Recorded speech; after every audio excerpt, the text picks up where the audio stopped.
Απάντζατσι ραμαρούα απάντζατο μαρασία απάντζατο μαρασία τσακατούσα πτανέλια Ζατσοβούτσι ραμαρία Ζατσοβούε τανέλια Ζατσοβούε τανέλια τσεκατσούτσε ταγκουνία. Δεν κάγει κανένα σπίτι από το Λεωνίδα, ενώ όλοι οι άλλοι Πελοπόννησο την είχε κάψει ο Ιμπραήμ. Γι' αυτό υπάρχουν σπίτια πολλά προεπαναστατικά και ένα από αυτά που το έχει ο Δήμος, ο πύργος του Ψυχαλιώτη, βραβεύτηκε από την Ευρώπη για την αρχιτεκτονική κοινωνία της Ευρώπης. Βρισκόμαστε στην Πελοπόννησο, στην Τσακονιά, μπροστά στον πύργο του Ψυχαλιώτη. Είναι προεπαναστατικό κτίριο του 1808, στα τελευταία χρόνια της Κροκαδίας χτίστηκε και χτίστηκε με τέτοιο τρόπο για να προστατεύει τον Ψυχαλιώτη και την οικογένειά του από τους εισβολείς. Να πάμε προς το κτίριο. Ξύλινη χοντρή πόρτα με τα καρφιά απ' έξω. Πίσω έκλεινε. Και μένα έχουμε χοντρά σίδερα, τα κορδαμέρια που τα λέμε εμείς. Και από εδώ έγινε η αμπάρα και ασφάλιση για να μην μπει κάποιος εύκολα μέσα. Παντού υπάρχουν πολεμίστρες γύρω-γύρω στο κτίριο, όπως και στην Τάπια επάνω και στον Πυργίσκο.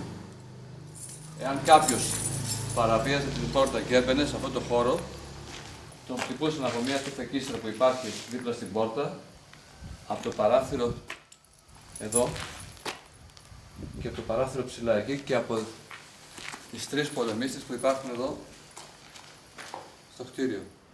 Σαν κτίριο ήταν μια μεγάλη καμάρα το ισόγειο με ενδιάμεσο χώρισμα, με βόρειο προσανατολισμό και με ανατολικό προσανατολισμό υπήρχαν 4 καμάρες οι οποίες στήριζαν το κτίριο και υπήρχε μια 5η καμάρα με την Τάπια επάνω και αν και έχουν περάσει 2 αιώνες ζωής, το κτίριο παραμένει σε άριστη κατάσταση.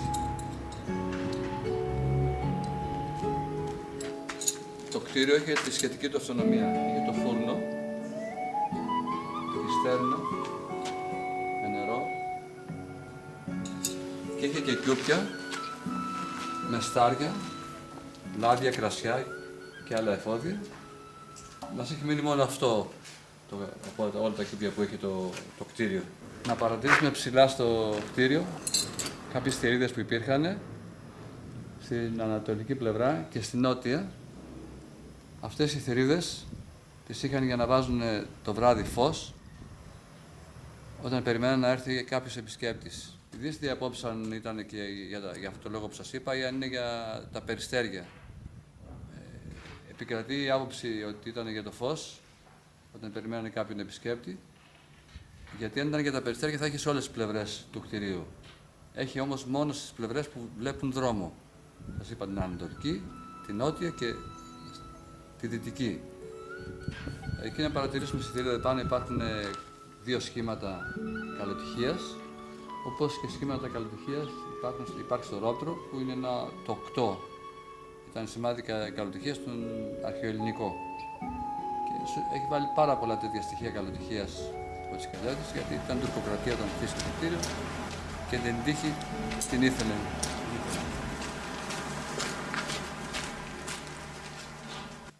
Ελάτε να κάνουμε μια λήψη μέσα στον Πυργίσκο, ο οποίος είπαμε ότι είναι μοναδικός στην Ελλάδα, δεν υπάρχει άλλος σε αυτό το μέγεθος και θα σας εντυπωσιάσει περισσότερο μέσα. Ελάτε.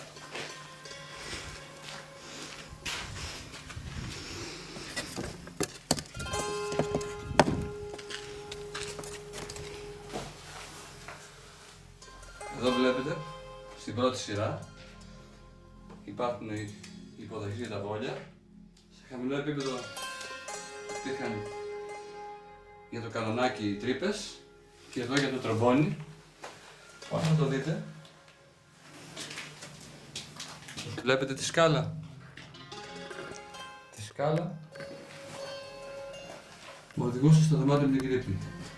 Να βλέπουν τις υφακίσεις που υπάρχουν και χτυπούσαν και το μανδρότυπο. Αν προσπαθούσαν να μπουν από το μανδρότυπο, τους χτυπούσαν από κάποιες υφακίστρες δεξιά και αριστερά εδώ στο πυργίσκο. Και εδώ υπήρχε το πατάρι που βλέπετε, το ξύλο, και πολύμασε και σε δεύτερο επίπεδο. Και οι τρύπες που είπαμε πάνω για να βγαίνουν καπνοί.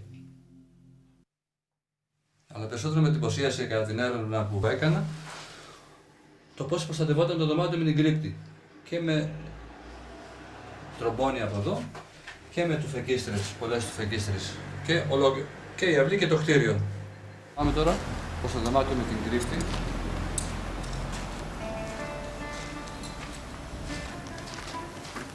Η σκάλα ήταν στενή, να ανεβαίνει ένας-ένας. Τα σκαλοπάτια ξεκινούσαν από χαμηλά να είναι προσβάσιμα.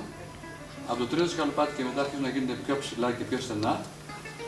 Και το πρώτο τελευταίο σκαλοπάτι ήταν μισό και ψηλό και μισό. Το κέντρο βάρος είναι πίσω, σε αυτό που θα ανέβαινε πάνω.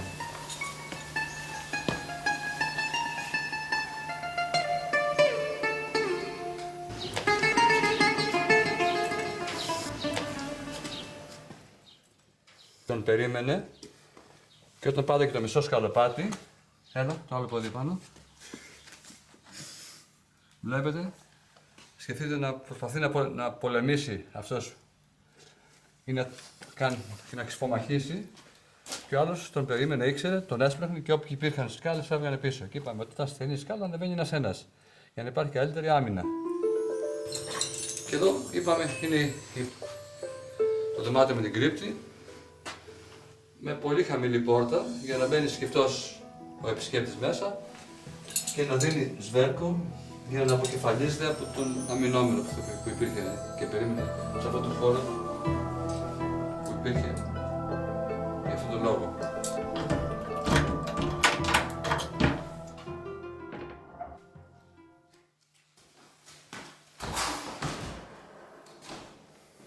Αυτός ήταν ο λόγος, γιατί αυτός που έδινε θα έκανε σκυφτός προς το χώρο.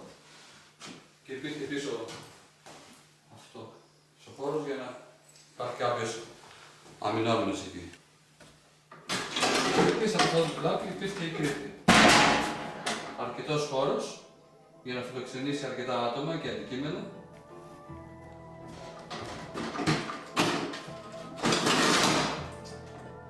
Βάζανε μέσα στην κρύπτη τις κοπέλες για να μην τις πάρει πάμε. Ο ομομεθανός ο Τούρκος στο χαρέμι του, τα κόρια για να μην τα πάρει για γεννήσερος στο στρατό τον Τούρκικο και τα πολύτιμα αντικείμενα. Βάζουν μετά το ντουλάπι, τοποθετούσαν κάποια αντικείμενα επάνω για να μην δίνει στόχο το ντουλάπι ότι πίσω υπήρχε κρύπτη μέχρι να φύγουν οι εισβολείς.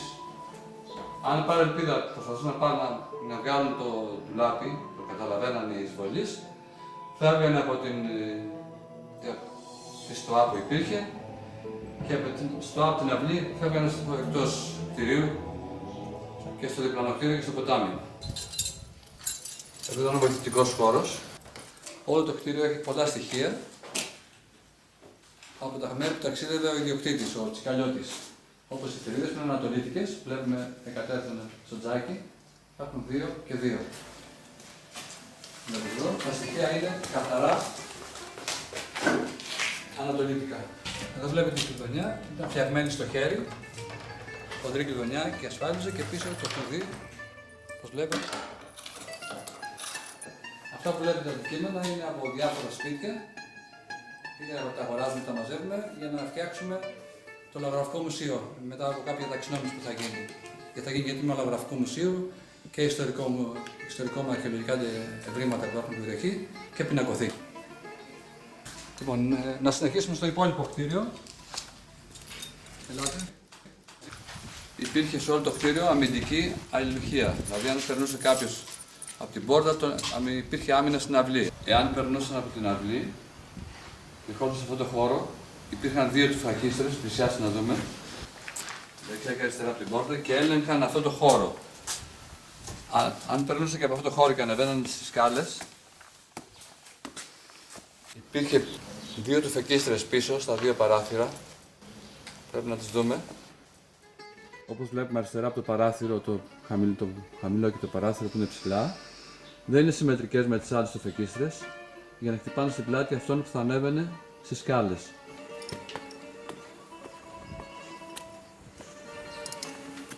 Όταν ανεβαίναν τις σκάλες και φτάνανε εδώ σε αυτό το χώρο στο Χαγιάτι, τους χτυπούσαν από 3 πολεμίστρες, 1, 2, 3, που έλεγχαν αυτοί οι τουφεκίστρες αυτές σε αυτό το χώρο.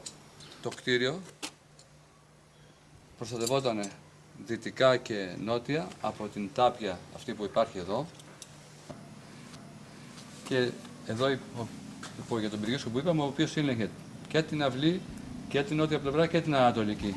Εδέσποζε στη γωνία του κτηρίου και προστάτευε το κτίριο και έλεγχε και τον εξωτερικό χώρο και την αυλή. Είχε πολλαπλή χρήση και η θέση του ήταν ιδανική εκεί που ήταν. Αξίζει να παρατηρήσουμε τα κάγκελα, τα οποία ήταν φτιαγμένα στο χέρι και με μολύβι στη βάση τους για να παίρνει την διαστολή και τη συστολή για το κρύο και τη ζέστη.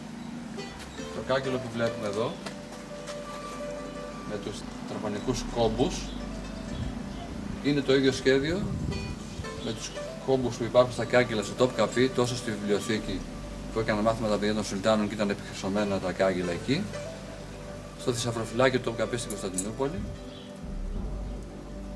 στο κτίριο του Τόπκαπι, καθώς και στο στρατόπεδο των Γενιτσάρων στην Εξώπορτα. Αυτό το δωμάτιο ήταν για την οικογένεια. Εδώ το κοιμόντουσαν το βράδυ και τα ρούχα τα βάζανε στις δύο ντουλάπες που βλέπετε δεξιά και αριστερά. Δηλαδή υπάρχει ένα ντουλάπι που δεν φαίνεται και να βάζουν να κρύβουν κάποια αντικείμενα. Και εδώ υπήρχε ο βοηθητικός χώρος, ο οποίος δεν είναι επισκέψιμος, διότι είναι σαν αποθήκη. Σαν το τζάκι, δεν φαίνεται. Εδώ υπήρχε ο βοηθητικός χώρος με το τζάκι και το μαγειρίο που είχαν να μαγειρεύουν. Εδώ βλέπετε τους πίνακες που βαβαρούνται φωνές από το παραστάσεις από το 21 και εδώ είναι οι Σουλτάνοι της Οθωμανικής Αυτοκρατορίας. Βλέπετε πώς γίνεται η αναπαλαίωση στο ταβάνι, το παλιό με το καινούργιο, γίνεται ακριβώς το ίδιο. Στα αντικείμενα που βλέπετε είναι και αυτά τα δύο θαυμάσια μαγκάλια, που είχαν για να ζεσταίνουν, βάζανε κάρτινα μέσα,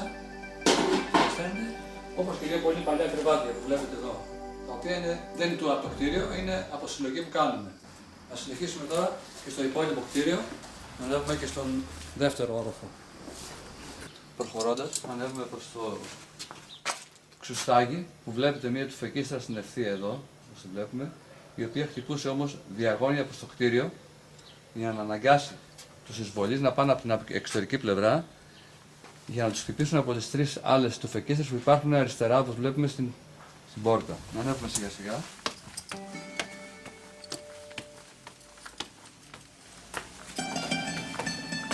Εδώ βλέπουμε τη τουφεκίστρα που χτυπούσε προς το κτίριο διαγώνια για να αναγκάσει να έρθουν από την απέξω πλευρά οι εισβολείς και να τους χτυπήσουν από τις 3 άλλες τουφεκίστρες που υπάρχουν εδώ για να μην μπορούν να περάσουν.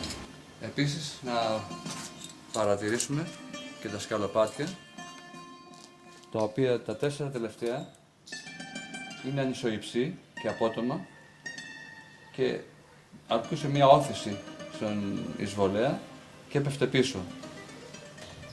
Για να δούμε πόσο απότομες ήταν οι σκάλες και το κέντρο βάρους ήτανε.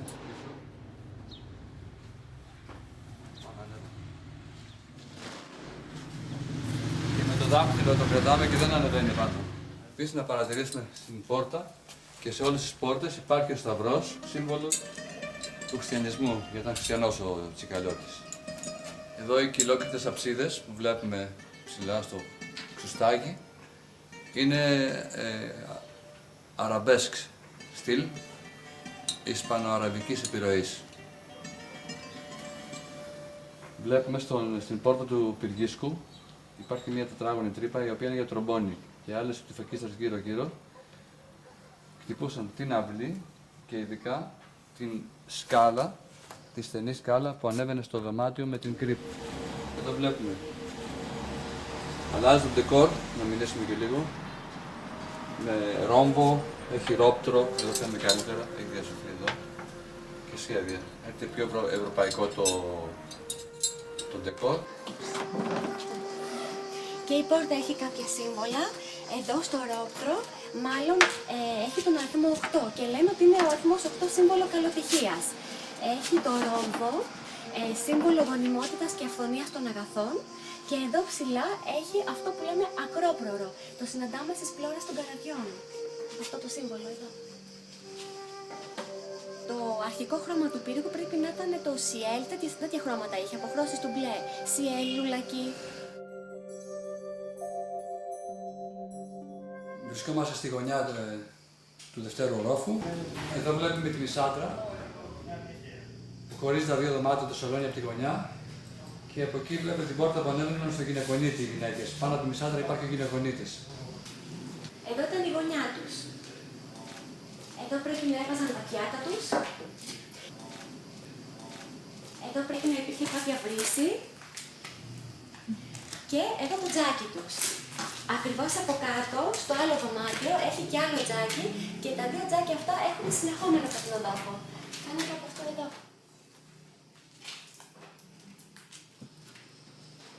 Προσέξτε και τα δύο ξύλα που ξεκινάνε από το τζάκι, τα οποία καταλήγουν σε δώρατα.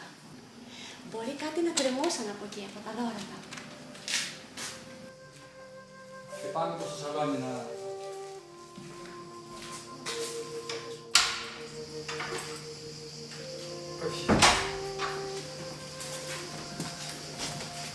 Εδώ είμαστε στο σαλόνι. Θαυμάσιο ξενόδιο σαλόνι. Όπως βλέπετε, οι κυλόκριτες αυτές αψίδες είναι σε στυλ αραβέσκ, είναι ισπανοαραβική επιρροή. Και εδώ υπάρχουν τα περιμετρικά παράθυρα. Πάνω από κάθε παράθυρο είναι και ένας φεγγίτης. Και μάθαμε πρόσφατα ότι το χρώμα,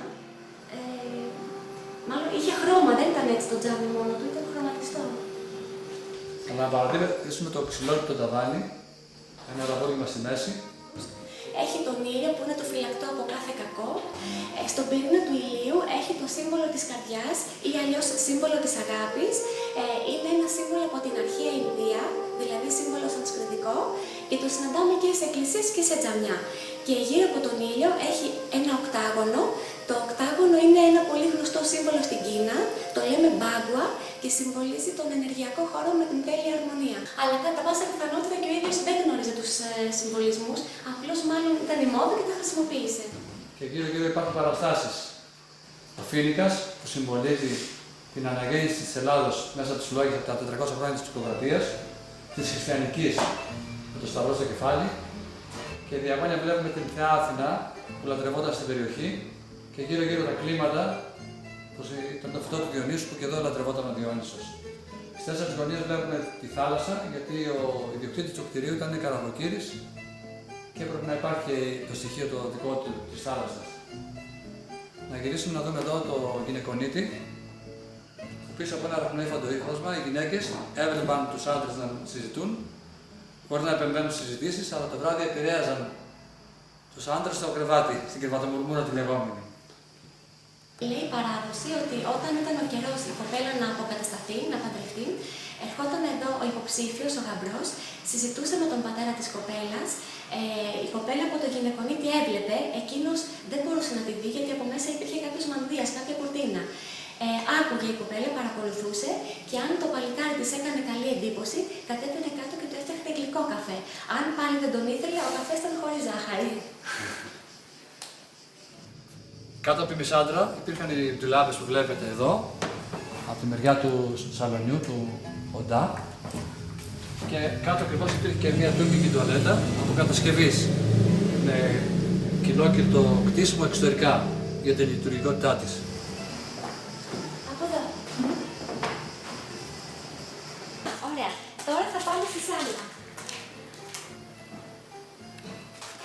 Ναι, βρισκόμαστε στο δεύτερο οντά του δευτέρου ορόφου και δεν μπορούμε να παρατηρήσουμε τα περιμετρικά παράθυρα και τους περιμετρικούς φεγγίτες που βλέπετε επάνω ψηλά. Εδώ βλέπουμε και να παρατηρήσουμε και τα ξυλόλουτα ντουλαπόφυλλα από δύο σχέδια και το μάρμαρο που είναι κάτω από το τρίχρωμο, είναι γκρι, άσπρο Και μαύρο. Αλλά κατά πάσα πιθανότητα δεν είναι από το 1808, είναι μεταγενέστερο. Το παλιό πρέπει να ήταν κάπως έτσι. Το ταβάνι αυτό είχε υποστεί μεγάλη ζημιά. Μόνο το περίγραμμα ήταν σε καλή κατάσταση, όλο το υπόλοιπο είναι το αναπαλαιωμένο. Και πάλι βλέπουμε το οκτάγωνο, το ταβάνι, και μέσα στο οκτάγωνο αυτό το σύμβολο που έχει είναι σύμβολο αποτροπής του κακού. Εδώ άπλωναν τα μαξιλάρια και χαλάρωναν, κάθονταν. Εδώ. Εδώ βρήκαν ένα κρεβάτι. Τώρα ποια ήταν η αρχική του λειτουργία δεν γνωρίζουμε, όμως το 1960, όταν το αγόρασε ο δήμαρχός μας, ο Στυλιανός Μεριτάκης, για το Δήμο Λεωνιδίου, αυτό το πύργο, βρήκαν ένα κρεβάτι. Στον πύργο κοιμούνταν μαθητές από τα τσιτάλια. Λίγα χρόνια πριν το αγοράσει ο δήμαρχος, κοιμούνταν μαθητές σε όλα τα δωμάτια του πύργου. Αυτός ο πύργος έχει γίνει και μελέτη αποκατάστασης και μάλιστα έχει βραβευτεί από την Διεύθυνση Πολιτιστικών Δραστηριοτήτων της ΕΟΚ. Από τις 1138 μελέτες που είχαν υποβληθεί, συνολικά βραβεύτηκαν 26. Οι δύο ήταν από την Ελλάδα. Η μία για ένα κτίριο πάνω στην Έντζα, το οποίο κατέρευσε, και η δεύτερη ήταν εδώ, του Τσικαλιώτη. Ουατσαπέθε έγκουντε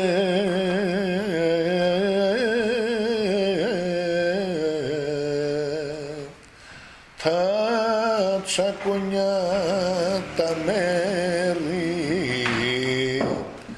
να λύτε ρεκίσματα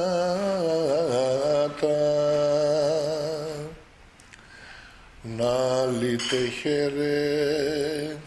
χερεκίσματα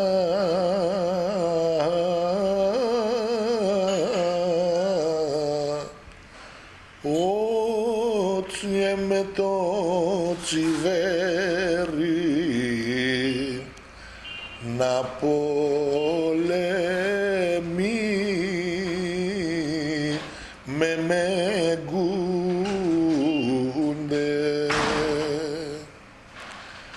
να πολεμεί με μεγούνται.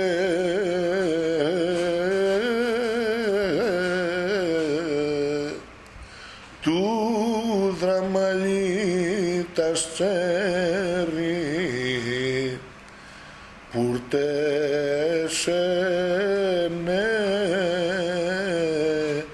γκονιτσιτάρα,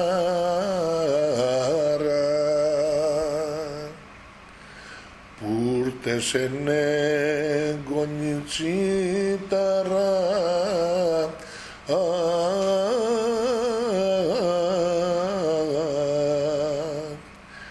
κι σοκολοκοτρώνει τσεπαράκι σου τσακώνες,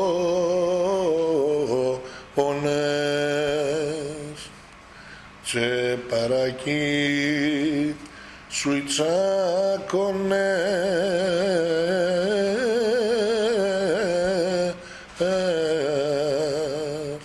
με του ραγιό πετρίτε να πολεμεί με τα Τούρκια. Τελειώνει εδώ. Να αρχίσω.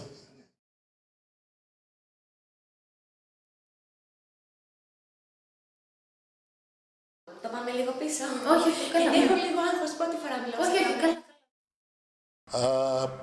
Απάντζατσι ραμαρούα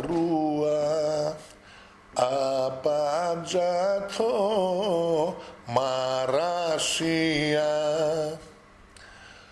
απάντζατο μαράσια τσακατούσα πτανέλια Ζατσοβούτσι ραμαρία Ζατσοβούε τανέλια